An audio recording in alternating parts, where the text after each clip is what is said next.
இந்தியாவை புறக்கணிக்குமாறு மாலத்தீவிடம் சீனா கூறவில்லை என்று அந்நாட்டு அரசு பத்திரிகையான குளோபல் டைம்ஸ் செய்தி வெளியிட்டுள்ளது. சீனா, இந்தியா, மாலத்தீவு இடையேயான உறவில் சிக்கல் ஏற்பட்ட நிலையில் மாலத்தீவு அதிபர் முகமது முயிஸு அரசுமுறை பயணமாக சீனா சென்றுள்ளார். இந்நிலையில் இந்தியா மாலத்தீவு சிக்கல் தொடர்பாக குளோபல் டைம்ஸ் பத்திரிகையின் தலைமையகத்தில் தெரிவிக்கப்பட்டிருப்பதாவது: மாலத்தீவை சமமான பங்குதாரராக சீனா கருதுகிறது. மாலத்தீவின் இறையாண்மையை மதிக்கிறது. அதேபோல் மாலத்தீவுக்கும் இந்தியாவுக்கும் இடையேயான நட்பு மற்றும் கூட்டுறவை சீனா மதிக்கிறது.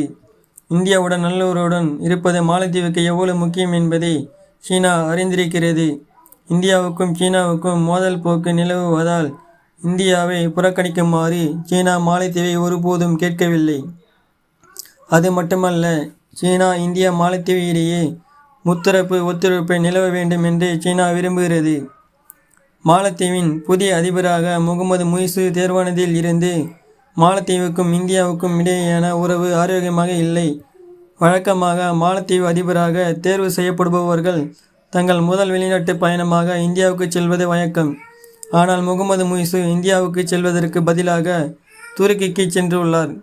புதிதாக ஆட்சிக்கு வரக்கூடியவர்கள் தாங்கள் கையாள வேண்டிய விஷயங்கள், முக்கியத்துவம் மற்றும் அவசரத்தின் அடிப்படையில் முடிவுகளை எடுக்கிறார்கள் என்று குளோபல் டைம்ஸ் பத்திரிகையின் தலைமையகத்தில் தெரிவிக்கப்பட்டுள்ளது.